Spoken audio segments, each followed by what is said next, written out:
શું હાલચાલ છે મિત્રો? આજે તારીખ 21 ઓગસ્ટ 2026 સાંજના સમાચારમાં તમારું સ્વાગત છે. સૌથી મોટા સમાચાર ભાવનગર લઠ્ઠાકાંડના. ભાવનગર પંથકમાં ઝેરી અને શંકાસ્પદ કેમિકલ યુક્ત દેશી દારૂ પીવાના કારણે 7 થી વધુ લોકોના મોત થયા છે. અનેક લોકો હોસ્પિટલમાં સારવાર હેઠળ જોવા મળ્યા છે. આગળ વધીએ અને વાત કરીએ તો સ્પેશિયલ મોનિટરિંગ સેલની ચેતવણી. ભાવનગર લઠ્ઠાકાંડ બાદ રાજ્ય વહીવટીતંત્ર અને પોલીસે ચોક્કસ બારકોડવાળી શંકાસ્પદ દારૂની બોટલોનો વપરાશ ન કરવા અને તેને તાત્કાલિક નષ્ટ કરવા માટે જાહેર જનતા માટે અપીલ જારી કરવામાં આવી છે. અન્ય મહત્વના સમાચારની વાત કરીએ તો અમદાવાદમાં સિમ કાર્ડ કૌભાંડ. અમદાવાદ ક્રાઇમ બ્રાન્ચ દ્વારા પ્રી એક્ટિવેટેડ એટલે કે ચાલુ કરેલા સિમ કાર્ડ ગેરકાયદેસર રીતે વેચતી એક કુખ્યાત ગેંગનો પર્દાફાશ કરવામાં આવ્યો છે, જેમાંથી 108 શંકાસ્પદ સિમ કાર્ડ સાથે 3 આરોપીઓની ધરપકડ કરવામાં આવી છે. અન્ય મહત્વના સમાચારની વાત કરીએ તો રાજકોટ સિવિલ હોસ્પિટલ વિવાદ. રાજકોટ સિવિલ હોસ્પિટલમાં પેશન્ટની માહિતી બાબતે રેસિડેન્ટ ડોક્ટરો અને સિનિયર મેડિકલ ઓફિસર વચ્ચે થયેલા મનદુખ તથા અભદ્ર વર્તનને લઈને ડોક્ટરોમાં ભારે રોષ જોવા મળ્યો છે. અન્ય મહત્વના સમાચારની વાત કરીએ તો આર્થિક ગુના નિવારણ શાખાની કાર્યવાહી. અમદાવાદમાં સોના ચાંદીના વેપારીઓ સાથે કરોડો રૂપિયાની ઠગાઈ આચરવાના કેસમાં સંડોવાયેલા મુખ્ય આરોપી અને તેના સહયોગીઓની ધરપકડનો દોર યથાવત જોવા મળ્યો છે. આગળ વધીને વાત કરીએ તો મહીસાગરમાં ખોટા દસ્તાવેજ કેસ. મહીસાગર જિલ્લામાં ખોટી જાતિના દાખલાઓ મેળવીને ગેરકાયદેસર રીતે વિવિધ સરકારી લાભો હડપ કરનાર વ્યક્તિઓ સામે કોર્ટે ફોજદારી ફરિયાદ નોંધાવવાના કડક આદેશો આપ્યા છે. અન્ય મહત્વના સમાચારની વાત કરીએ તો વ્યારા શાળાની અનોખી પહેલ. તાપી જિલ્લાના વ્યારાની એક શાળા દ્વારા મોટરસાયકલ લઈને આવતા 16 થી 18 વર્ષની વયના વિદ્યાર્થીઓ માટે ખાસ ટ્રાફિક નિયમોનું પાલન કરાવીને લાયસન્સ કઢાવવાની વિશેષ ઝુંબેશ શરૂ કરવામાં આવી છે. આગળ વધીને વાત કરીએ તો રાજ્યમાં મેડિકલ સેવાઓ પર નજર.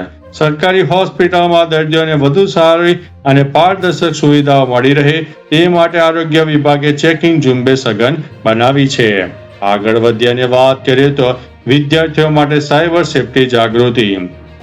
સાયબર ક્રાઇમના વધતા જોખમોને ધ્યાનમાં રાખીને ગુજરાતની યુનિવર્સિટીઓ અને શાળામાં વિશેષ જાગૃતિ સેમિનારોનું આયોજન કરવામાં આવી રહ્યું છે.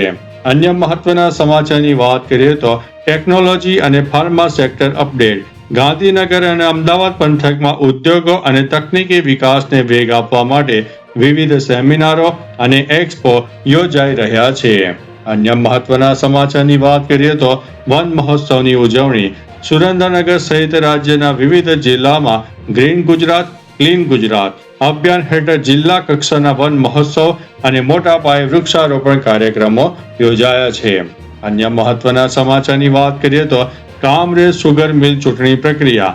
સુરત જિલ્લામાં કામરેજ સુગર મિલની ચૂંટણી માટે સભાસદો દ્વારા ઉત્સાહભેર મતદાન અને ચૂંટણીલક્ષી ગતિવિધિઓ જોવા મળી છે. અન્ય મહત્વના સમાચારની વાત કરીએ તો નાગરિક સેવાઓનું ડિજિટાલાઇઝેશન. ગુજરાત સરકારના મહેસૂલ વિભાગ દ્વારા જમીન અને દસ્તાવેજોની ઓનલાઈન સેવાઓને વધુ સરળ બનાવવા માટે નવા પોર્ટલ અપડેટ રજૂ કરવામાં આવ્યા છે. અન્ય મહત્વના સમાચારની વાત કરીએ તો નગરપાલિકા વિકાસ કાર્યો. રાજ્યની વિવિધ નગરપાલિકાઓ અને મહાનગરપાલિકાઓ દ્વારા પેવર બ્લોક, ગટર અને પીવાના પાણીની લાઈનો નાખવાના વિકાસ કાર્યો ઝડપથી પૂર્ણ કરવાના આદેશ આપવામાં આવ્યા છે. અન્ય મહત્વના સમાચારની વાત કરીએ તો હવામાન વિભાગની આગાહી. આગામી દિવસોમાં રાજ્યના કેટલાક વિસ્તારોમાં છૂટો છવાયો વરસાદ તથા સામાન્ય ઝાપટા પડવાની હવામાન વિભાગ દ્વારા સંભાવના વ્યક્ત કરવામાં આવી છે. આગળ વધીને વાત કરીએ તો મહિલા સ્વાવલંબન યોજનાઓ. રાજ્યમાં ગ્રામીણ મહિલાઓને આર્થિક રીતે સક્ષમ બનાવવા માટે સખી મંડળો દ્વારા ગૃહ ઉદ્યોગોને પ્રોત્સાહન આપવાના વિશેષ મેળા યોજાઈ રહ્યા છે.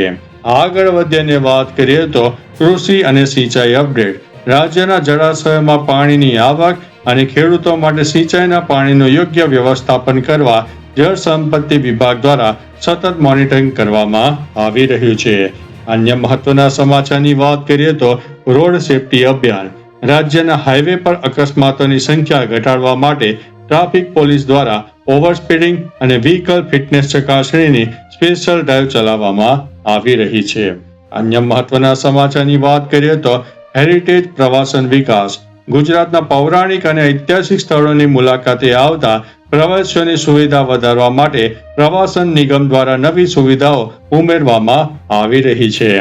આગળ વધીને વાત કરીએ તો શ્રમ અને રોજગાર વિભાગ રાજ્યના શ્રમિકો માટે રજૂ કરાયેલી કલ્યાણકારી યોજનાઓના કાર્ડ વિતરણ અને નોંધણી પ્રક્રિયાને ઝડપથી બનાવવામાં આવી છે.